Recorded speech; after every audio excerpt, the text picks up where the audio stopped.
Hello friends. ஒரு மாரி mind clear ஆயிருச்சு. ஸோ, இதுக்கு வாய்ஸ் ஓவர்லாம் குடுக்கறத விட, நம்பளே பேசினா செம்மையா இருக்கும் அப்படின்னு சொல்லிட்டு தான் இன்னைக்கு இந்த வீடியோ. என்னன்னா, கடந்த ஒரு 20 நிமிஷம் முன்னாடி ஓன்னு ஒப்பாரி வச்சு கண்ணுக்குள்ளலாம் டொக்கு விழுற அளவுக்கு கேவலமா அழுதுட்டு இருந்தேன். அதுக்கப்புறம் சரி ஓகே கொஞ்ச நேரம் மொபைல் பார்க்கலாம், டிஸ்ட்ராக்ட் ஆகலாம் அப்படின்னு சொல்லிட்டு மொபைல் எடுத்தேன்.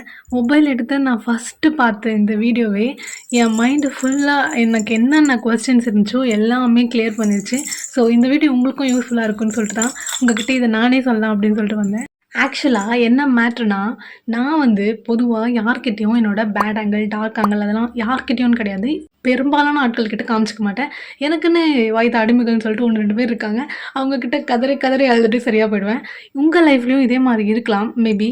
ஆனா இந்த சோஷியல் மீடியால இருக்கிறவங்கலாம் பார்த்துட்டு, இவங்க மட்டும் ஜாலியா இருக்காங்க ஆவுன்னு அப்படி சொல்லிட்டு யோசிச்சுட்டு இருக்கலாம். ஆனா கட்டாயம் அவங்களுக்கும் ஒரு பே டா பார்க் சி அவங்களுக்கும் ஒரு பேட் ஆங்கிள், டார்க் ஆங்கிள் அந்த மாரிலாம் இருக்கு. ஆனா, இந்த டைம்ல நான் என்ன பண்ணுவேன் அப்டின்னா, அழகா பாத்ரூம்குள்ள போயிட்டு ஜாலியா டேப் நல்லா சவுண்டா திருப்பி விட்டுட்டு, ஓன்னு கதறி கதறி பிள்ளையாரப்பா எனக்கு மட்டும் ஏன் இப்படிலாம் நடக்குதுன்னு சொல்லிட்டு அழுதுட்டு, ஃபுல்லா கண்ணெல்லாம் தொடச்சுட்டு, முகத்த கழுவிட்டு, ஒண்ணுமே நடக்கலன்ற மாரி ஜாலியா சிரிச்சுக்கிட்டே வந்துருவேன். என்ன மாரி யாராவது இருக்கீங்கன்னா கமெண்ட் பண்ணுங்க. அப்புறம் நான் என்ன வீடியோ பார்த்தேன்னு சொல்லிட்டு டச் பண்றேன். பார்த்து சந்தோஷமா இருந்துக்கோங்க. அப்படியே மறக்காம நம்ம சேனல சப்ஸ்கிரைப் பண்ணிக்கோங்க. பாய். எங்க அடிபட்டோமோ அதே இடத்துல நின்னுட்டு இருந்தோம்னா அந்த நினைப்போடவே சுத்திட்டு இருக்கோம். அந்த இடத்த விட்டு தூரமா வேற சூழல் வேற மனிதர்கள் பழக ஆரம்பிச்சிட்டோம்னு வச்சுக்கோயேன், நம்ம மனசுல இருக்க பாரம் காணாம போயிடும். மாற்றம் தானே மனிதரோட வாழ்க்கையே.